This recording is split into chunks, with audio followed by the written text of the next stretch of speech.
These Liang troops now owed their loyalty not to the empire and its weak succession of child kings, but to the man who rode at the front of their army. And whatever he ordered them to do, they would carry out without question. In the years to come, this combination would spell doom for the fragile order of the Han dynasty.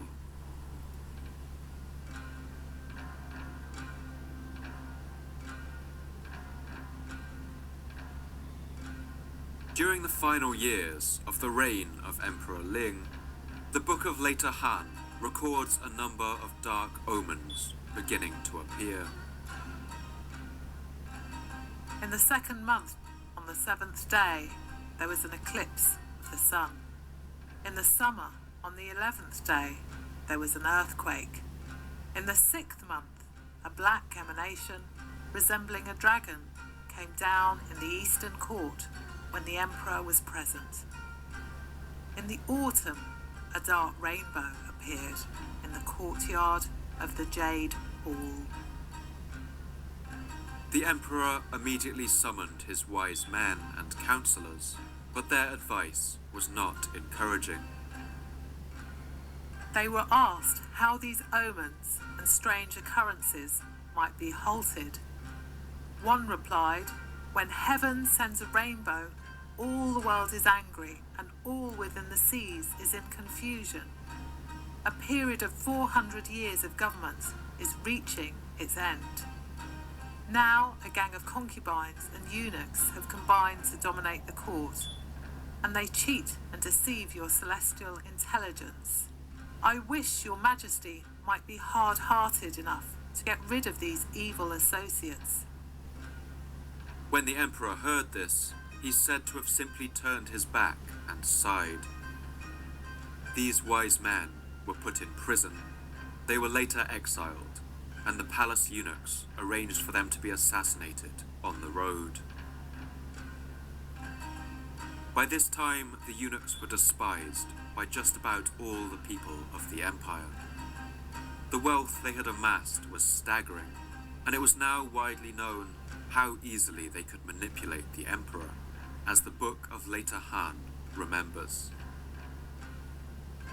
The eunuchs built great houses for themselves, rivaling the imperial palace. On one occasion, the emperor wanted to climb the observation terrace of the Palace of Perpetual Peace, but the eunuchs were frightened he would see their mansions. They sent harem official Shang Dang to say, "The Son of Heaven must never climb high, for if he does so, his people will be impoverished and scattered." From this time on, the emperor never climbed the tower again. In the year 189, the Emperor Ling became critically ill. He died later that year, and there was the typical power struggle between eunuchs and empress dowagers, which finally resulted in the crowning of a 13-year-old child as emperor. But he wouldn't make it through his first year. Later that year, a group of military commanders saw their chance to rid the empire of the curse of the eunuch advisors.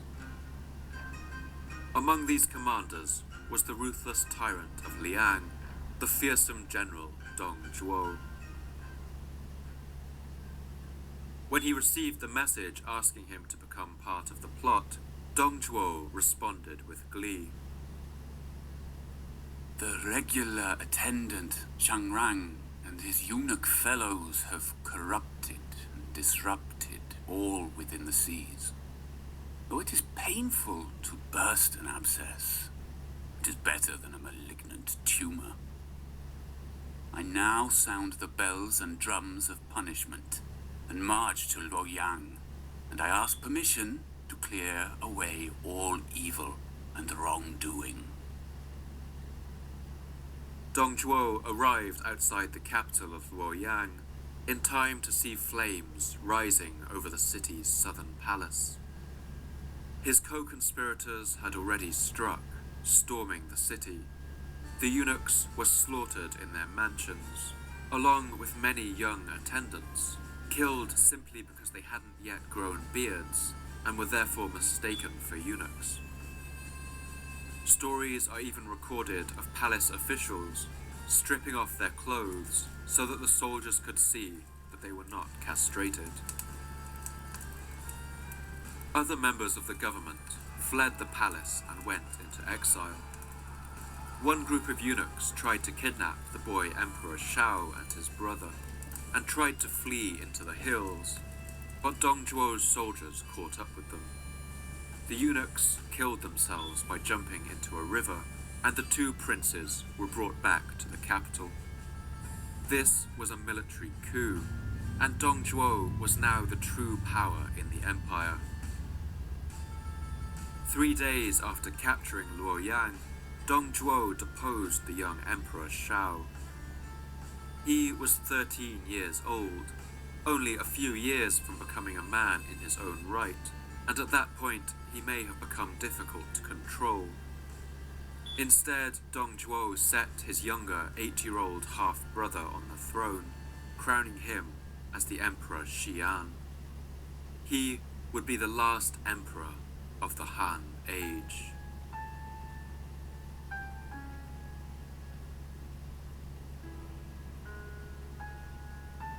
After the coronation of the new 8-year-old emperor, Dong Zhuo forced his older brother to drink poison, and then he issued this chilling command to the royal court. Any person who seeks to impede the grand design will be dealt with by military law. The corrupt reign of the eunuchs had been replaced with a military tyranny, and the golden age of the Han Empire was finally coming to a close. The actions of the warlord Dong Zhuo caused outrage among the lords and nobles of the empire.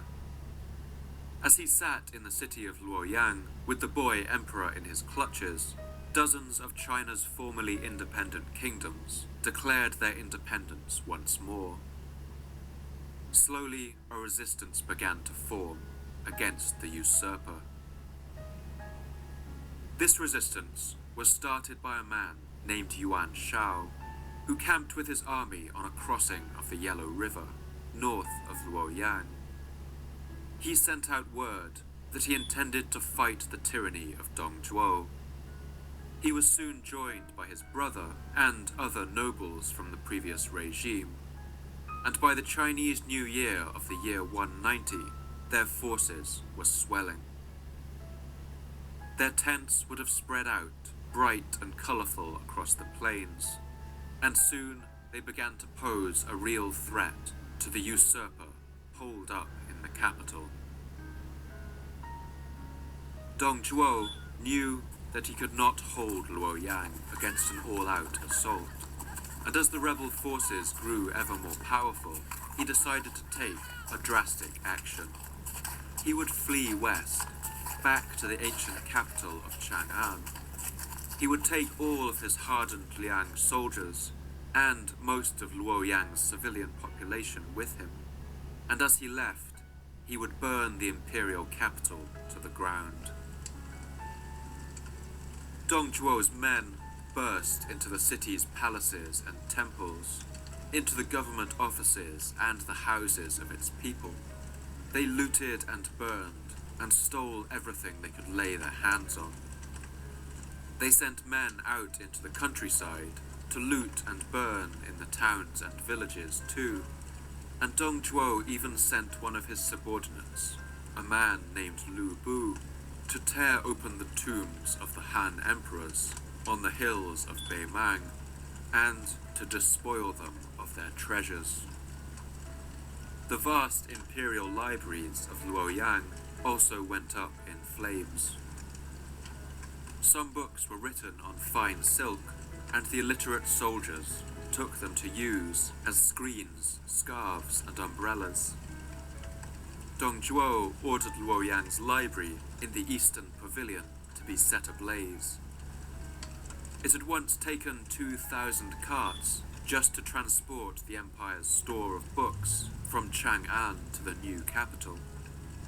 But after the destruction of Dong Zhuo, books that survived could barely fill 70. More than 96% of the Empire's entire collection of books were destroyed in a matter of hours.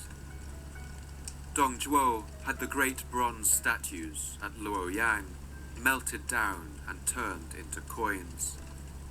Since these were of a poor quality and not properly marked with the official stamps, it resulted in all of China's copper currency becoming devalued, and the economy went into freefall.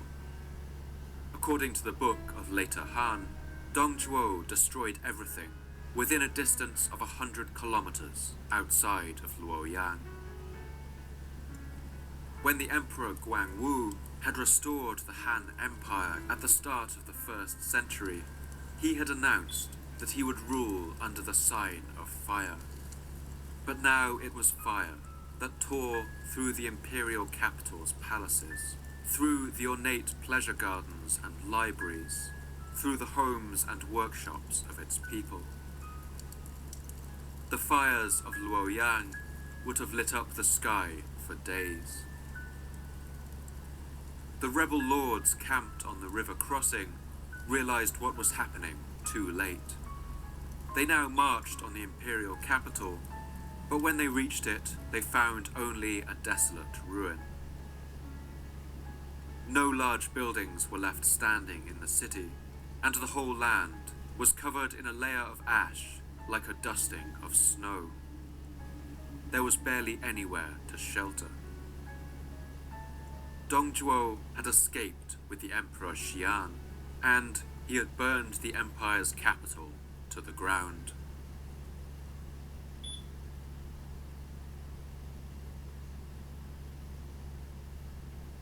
When Dongzhuo reached the old capital of Chang'an, he set up an imperial court and attempted to govern what was left of the empire.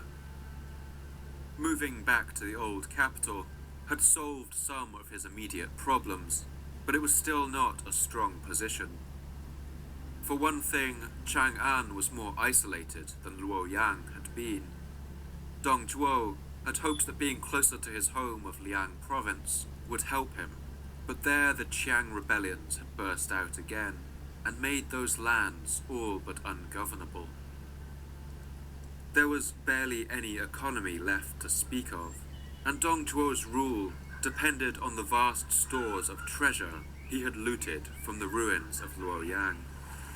He sent a constant stream of raiding parties out into the neighboring provinces to bring back whatever they could steal. He was essentially a pirate emperor, and meanwhile, half the country was up in arms against him. Quickly, those around him began to realize how untenable their situation was. Some accounts of this time paint a lurid picture of Dongzhuo. They describe him holding macabre banquets, where the main entertainment was the sight of prisoners of war being tortured to death, even boiled alive. It's said that while all the other guests were put off their food at the horrific spectacle, Dongzhuo alone ate hungrily while his prisoners screamed. Some of these stories are likely later fabrications, but it is difficult to know for sure. Dongzhuo's love of feasting meant that he put on a great deal of weight, and he soon became famously large.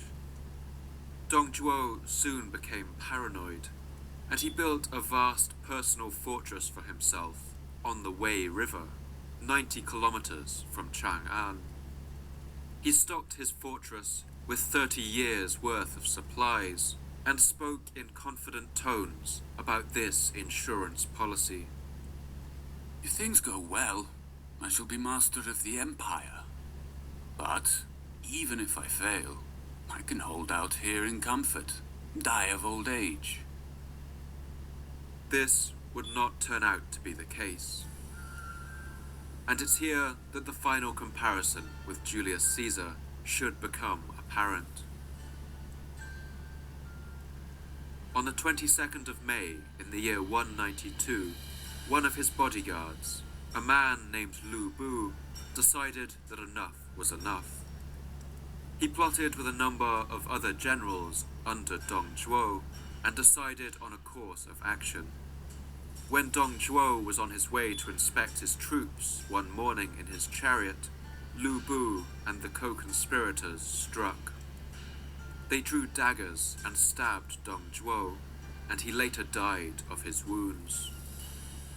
Lu Bu and the other plotters followed up this act by killing all of Dong Zhuo's family and supporters, both in Chang'an and in his fortress on the River Wei.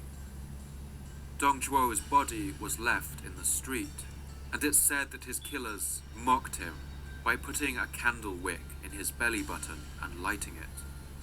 He's said to have been so large at the time of his death that the candle burned for days on the fat of his stomach. The villain of this chapter of Chinese history had been defeated, but the destruction he had caused could not be undone. The boy Emperor Xian, by that point only 11 years old, passed between the hands of the various warlords who fought for control of Chang'an after Dong Zhuo had died. Early in the year 195, two of these rival chieftains burned down the imperial palace at Chang'an while fighting over who would control the capital. Now both of China's imperial cities lay in ruins. Later that year, at the age of 14, the Emperor Xian managed to escape Chang'an, sneaking through the gates in disguise with a select few attendants. They fled back across the country, traveling by ox cart, evading the roaming bands of bandits and the raiding parties of the warlords that were even now beginning to tear China apart. The historian Wei Shu recalls that on this journey, the child emperor no longer held any respect among the men who guarded him.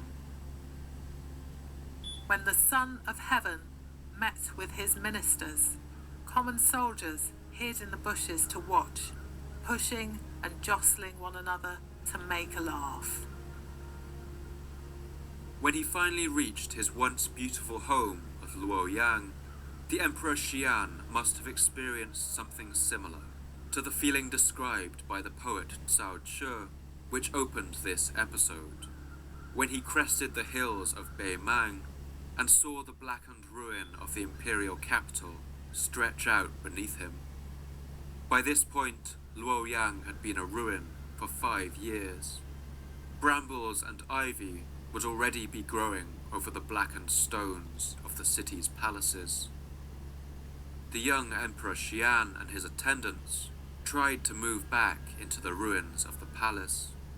They made some repairs to a small part of the imperial residence, rendering them just about habitable, kicking among the broken stones and heaps of ash, the human remains still scattering the palace halls and the blackened skeletons of the buildings. Thick mats of thorns grew among the wreckage of the buildings. The emperor's attendants spent their days foraging for wild grains among the ruined buildings. Some of them starved, and others were killed by hungry, lawless people who were still trying to eke out a living among the ruins.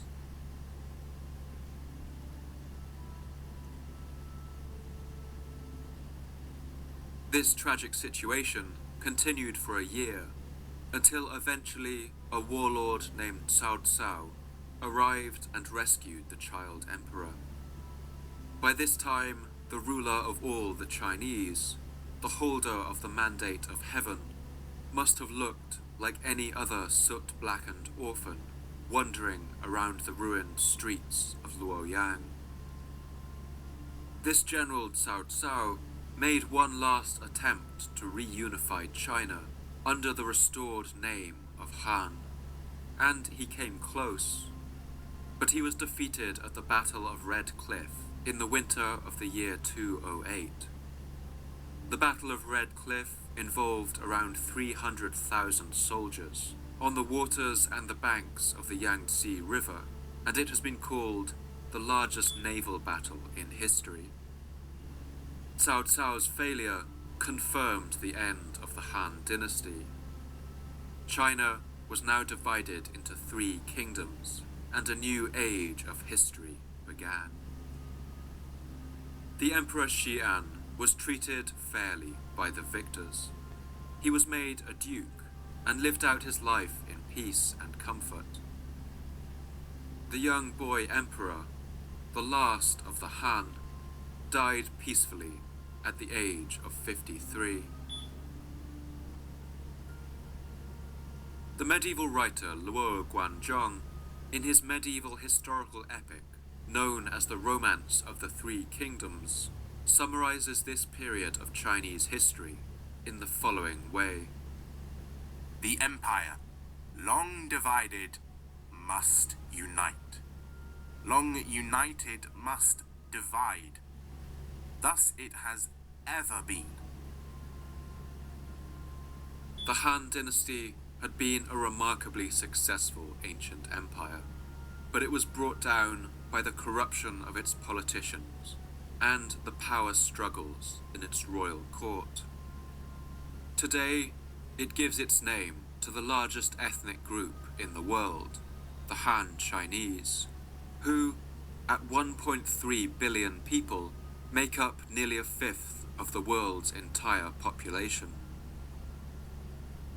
The divided realm of China would one day reunite under a new emperor, but that is a story for another day.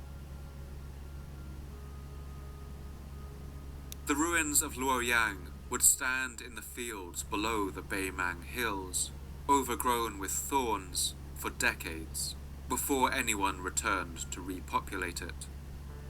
The poet Yang Xuanji paints a beautiful picture of what the ruins of Luoyang must have looked like after the fall of the Han dynasty.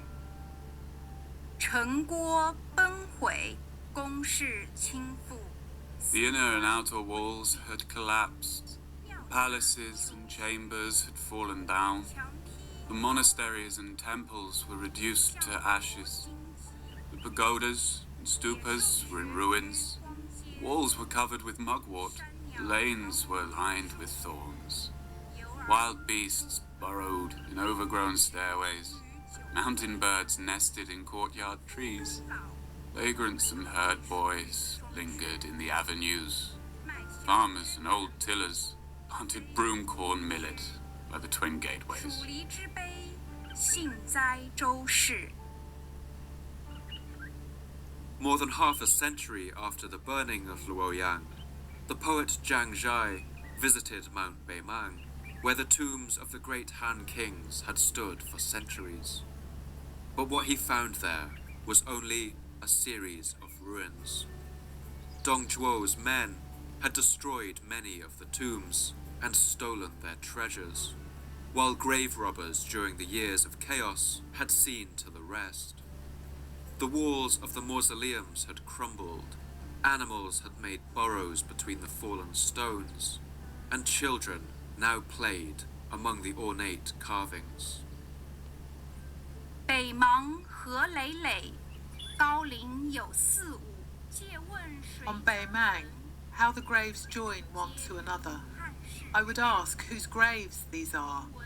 All say they are of lords of the Han house. At the end of the dynasty, destruction and chaos arose. Robbers and thieves were like wild dogs and tigers. The earth was despoiled by more than a handful. In the inner corridor, the secluded doors have been opened. Precious gems have been pilfered and stolen. The funerary park and resting chamber have become wastes. There are no segments left of the surrounding walls. On the tomb pathways climb boys and youngsters. Foxes and hares burrow within them. Overgrown with weeds, they have not been swept. The abandoned mounds are all ploughed and tilled. On them, common folk tend their gardens. Sad and sorrowful, I lament the distant past. 敢比雍门岩，凄苍哀筋骨。